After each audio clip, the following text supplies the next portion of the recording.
ছেলে হওয়াটাই অভিশাপ। এই তোমার কাছে একটা কোশ্চেন আছে। হ্যাঁ বলো। বলছি যে তুমি যদি ছেলে হওয়ার সুযোগ পাও কোনোদিন, তুমি কি ছেলে হবে? আরে বলো, হাসছো কেন?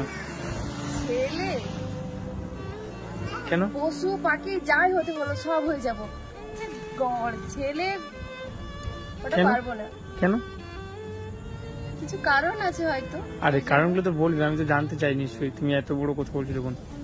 মানে তারা কাঁদতেও পারবে না, কারো কাছে শেয়ারও করতে পারবে না, তাকে যে তার যে মনের যে কষ্টটা সে যে গিয়ে আরেকজনকে বলবে। এই যেমন আমাকে হয়তো কেউ কিছু বলেছে বা কোনো কিছু খারাপ কথা বলেছে, আমি তোমাকে বললাম, আমি নিজে হালকা হয়ে গেলাম।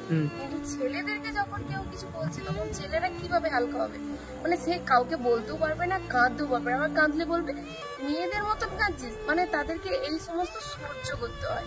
রাস্তা দিয়ে চলে যাও, তুমি একটা অ্যাক্সিডেন্ট করেছো, মানে আমি মেয়েদের ক্ষেত্রে বলছি, অ্যাক্সিডেন্ট করেছো, মেয়েদেরকে বললাম ঠিক আছে কোনো ব্যাপার নয়, তুমি ঠিক আছো তো।